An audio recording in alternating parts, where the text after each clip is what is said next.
Então, quer dizer que o Papa Francisco agora aprovou a entrada de gays no seminário? Que história é essa? Vamos esclarecer essa notícia aqui. Mas antes, não esquece de se inscrever no canal, ativar o seu sininho e fazer os seus comentários. Mas o desafio é assistir o vídeo inteiro e comentar depois, porque senão você vai comentar coisa errada aqui, tá?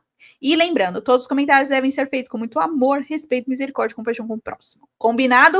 Bora para o vídeo polêmica. A primeira polêmica envolvendo o Papa Francisco aí forte, né? Primeira polêmica forte envolvendo o Papa Francisco em 2025. Vamos ver o que é que aconteceu.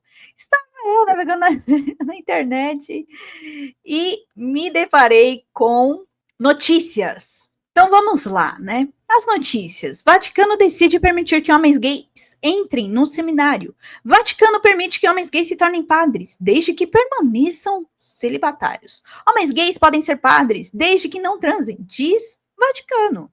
Homens gays podem ser padres, desde que não tenham relação sexual, diz o Vaticano. E assim, ó, várias reportagens falando sobre isso, né?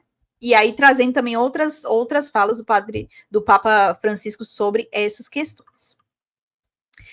Bom, na realidade eu tinha ouvido falar sobre isso, né? Acabaram me perguntando se eu tinha visto essa notícia aí do Papa Francisco falando sobre essa questão. Eu falei que eu não tinha visto ainda, mas pelo teor do que tinham me dito, eu pensei, deixa eu ver o que o Papa Francisco falou. E na realidade, quando me trouxeram essa notícia, eu falei, olha, o que o Papa Francisco falou?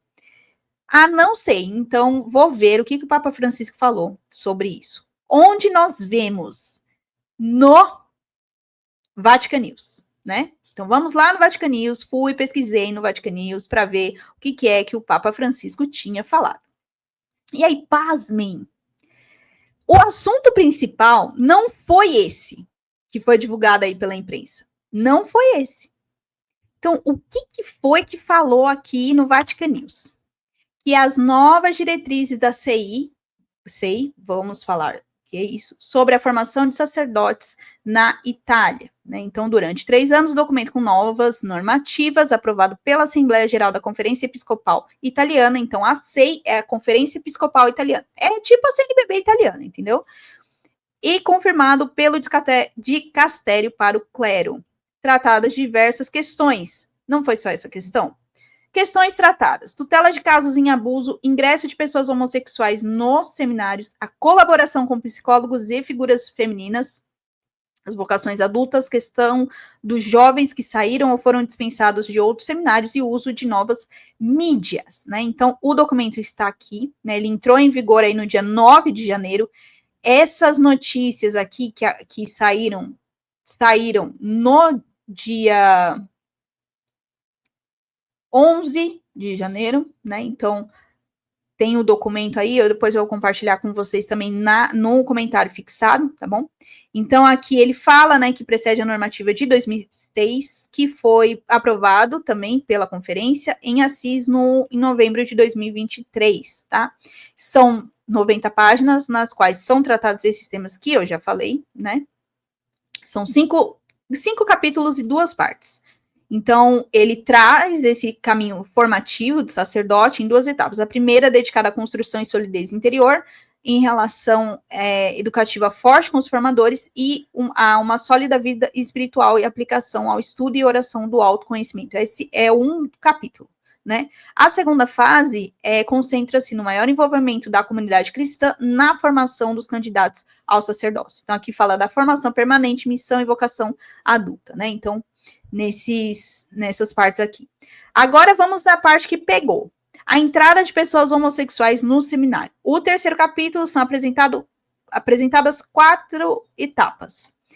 A propedêutica, o discipular, configuradora e a síntese vocacional. Né? Então, aqui é o caminho que eles vão passar. Proposta educativa as etapas que nivelem rigidamente os anos previstos pelos estudos teológicos e por outros automatismos, e no capítulo tem a referência de pessoas com tendências homossexuais que buscam seminários ou que descobrem essa situação durante o curso de formação. Lembrando, gente, a Igreja Católica, ela tem um documento de orientação sobre pessoas que têm tendências homossexuais, não tem as práticas, tem as tendências homossexuais, mas que se sentem vocacionadas ao sacerdócio. Então, como a igreja deve lidar com isso? A maioria das vezes, eu vou até pegar aqui o documento, para eu não falar bobeira, né? Então, vamos lá, ó. Vou até compartilhar aqui com vocês. Essa daqui é a instrução do discernimento vocacional acerca das pessoas com tendências homossexuais e da sua admissão ao seminário e às ordens sacras, tá? Então, aqui tem todo um estudo sobre essas pessoas que se sentem atraídas por pessoas do mesmo sexo. Então, aqui tem toda a orientação. Então, aqui, em um trecho, a homossexualidade e o ministério ordenado. O que fala? No que respeita às tendências homossexuais profundas radicadas, que um certo número de homens e mulheres apresenta, também elas são objetivamente desordenadas e constituem frequentemente, mesmo para tais pessoas, uma provação. Essas devem ser acolhidas com respeito e delicadeza e evitar-se-á, em relação a elas, qualquer marca de discriminação injusta.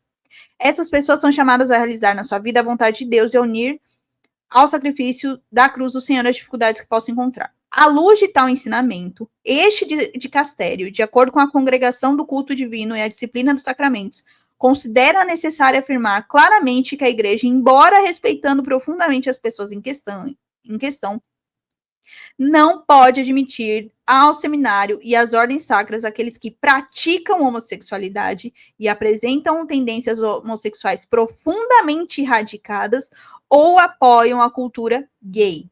Essas pessoas encontram-se, de fato, numa situação obstaculiza gravemente um correto relacionamento com homens e mulheres. De modo algum, se hão de transcurar as consequências negativas que podem derivar da ordenação de pessoas com tendências homossexuais profundamente radicadas. Diversamente, no caso de se tratar de tendências homossexuais que sejam apenas expressão de um problema transitório, como, por exemplo, o de uma adolescência ainda não completa, elas devem ser claramente superadas pelo menos 3 anos da ordenação diaconal. Então, aqui já existe um documento que diz sobre essa questão. Eu vou ler novamente. Não pode admitir o seminário, as ordens sacras, aqueles que praticam homossexualidade e apresentam tendências homossexuais profundamente radicadas ou apoiam a cultura gay, tá? Essa é a orientação, a diretriz, tá? Vamos lá. O que nesse capítulo está falando aqui da CNBB italiana? Vamos apelidar a CNBB italiana para você entender. Em coerência com o próprio magistério, a igreja, embora respeitando profundamente as pessoas em questão, não pode admitir no seminário nas ordens sagradas aqueles que praticam a homossexualidade, apresentam tendências homossexuais profundamente enraizadas ou apoiam a cultura gay. Lê-se no documento, as pessoas acima mencionadas encontram-se de fato em uma situação que dificulta seriamente um correto relacionar-se com homens e mulheres. O que é dito no documento? Que se eles estão nessa situação que seja uma expressão de um problema transitório, elas devem ser superadas de forma clara, pelo menos 3 anos antes da ordenação. É isso que está lá, né? E aí, aqui diz que, contudo, segundo a SEI, né, a CNBB italiana aí, quando no processo formativo se faz referência às tendências homossexuais, é oportuno não reduzir o discernimento somente a tal aspecto, mas assim como para cada candidato captar o seu significado no quadro global da personalidade do jovem, para que, conhecendo-se, integrando os objetivos próprios da vocação humana e sacerdotal, chegue a uma harmonia geral. O objetivo da formação no âmbito afetivo sexual do candidato ao sacerdócio é a capacidade de acolher como dom, de escolher livremente e de viver responsavelmente a castidade no celibato. Não é uma indicação meramente afetiva, mas a síntese de uma atitude que exprime o oposto da posse.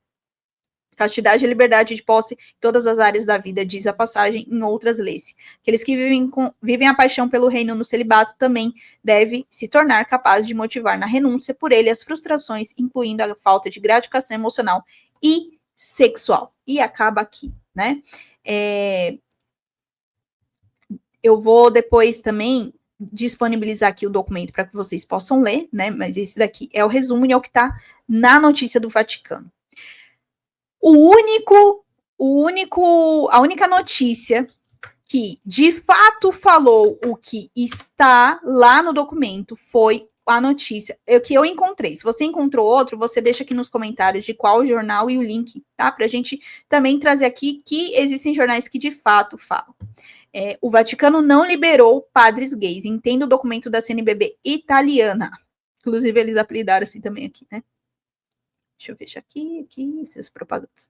Então, aqui ele traz que a imprensa brasileira repercutiu na terça-feira do dia 10 uma interpretação equivocada do documento elaborado pela SEI, né? Em relação à ordenação dos padres da Igreja Católica lá no país deles. Né? Então, aqui eles esclarecem a mesma coisa que eu estou dizendo aqui, né? Ó, o documento, inclusive, está aqui. Eu vou depois passar para vocês esse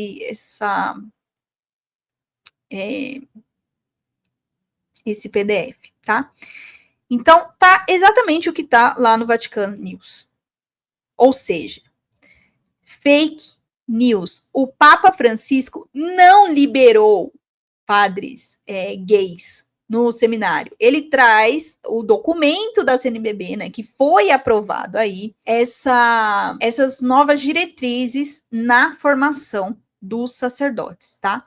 Então, é um trabalho da CNBB de lá, que foi aprovada, né? Já tá lá em relação à Santa Sé, tá? E focado nessas questões. E aí, um ponto importante da gente falar desse documento também, que é até um trecho aqui que fala, eu vou até pegar aqui novamente, sobre a questão do âmbito afetivo sexual em relação à formação, né?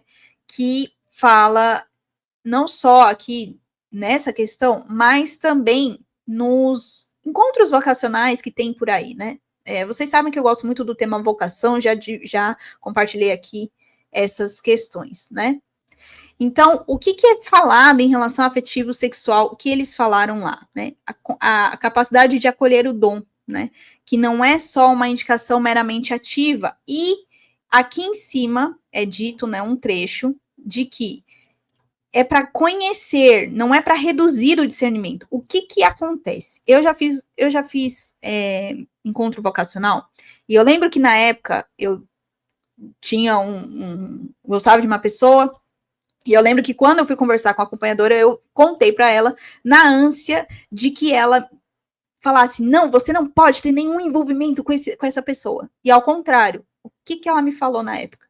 Você vai orar e vai pedir para que Deus coloque luz sobre essa situação, não vai fugir da situação, não vai fugir daqui, não vai fugir dele, até que tudo seja esclarecido. Mas, óbvio, eu não ia me envolver com ele, né, para eu não ferir também a minha castidade, né, a castidade não só no ato de não fazer um ato sexual, mas também de usar a pessoa, certo? Porque é isso que é a castidade.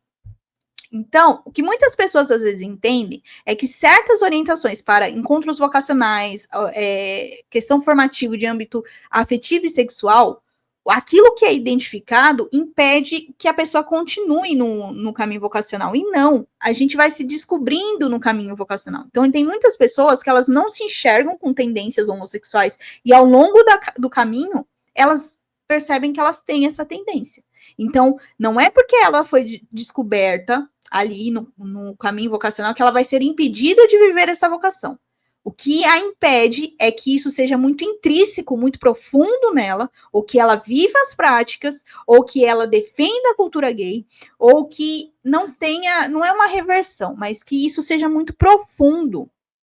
E que aí dentro do seminário, dentro da vocação sacerdotal, ela vai sofrer tentações. Porque imagina, você tem uma tendência homossexual, por exemplo, para os homens. Você está num seminário onde você está com muitos homens. Se você não tem esse cuidado afetivo sexual, você vai cair em tentação. Vai fazer o outro cair em tentação. E aí vai virar muitos casos que a gente já viu nos seminários, que tem, né? Nos seminários tem muito dessas questões. Porque não é tratado dentro da formação, não tem, ainda é um tabu, ainda é uma falta de coragem, enfim, de enxergar essas situações e seguir as diretrizes que a igreja já dá em inúmeros documentos. Então, o que eu quero trazer aqui é: Papa Francisco não liberou, mais uma fake news, tá? Então, já falei isso em outros vídeos, vou repetir. Quando você se deparar com esse tipo de informação, falando Papa Francisco aprovou um absurdo, vá na fonte primária. Fonte primária aqui é o quê? documento do Vaticano, ou site do Vatican News, porque às vezes tem algumas notícias no Vatican News que a manchete dá a entender um negócio que não foi aquilo. Então, vai no Vatican News, pega o link, leia. Não se baseie só nessas informações. E todo ano vai ter alguma notícia que vai falar que o Papa Francisco aprovou um absurdo ou que ele falou um absurdo. Sempre tem. Todo ano tem. Já falei isso aqui, se você pegar todos os anos, teve, né? Porque aí a gente não vai cair nesses erros de sede vacantista, nesses erros que muitas vezes infringem o Código do Direito Canônico, de ficar atacando o Papa Francisco e dizendo que não existe aí um Papa mais, que a sede está vacante e que o Papa é anticristo, e aí a gente cai nessas teorias da conspiração. Então, não, o Papa Francisco não liberou o negócio, foi bem diferente do que foi divulgado, tá bom? Se você vê essa notícia, deixa aqui nos comentários se você ficou assustado ou não, ou tipo, tá igual eu. Ai, de novo, alguma coisa assim. Oh, Jesus, não acredito. Deixa aqui nos comentários, tá bom? E eu vou deixar os links no comentário fixado para que você possa ler.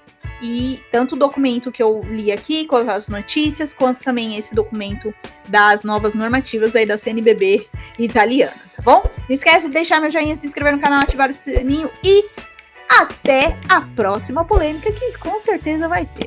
Tchau!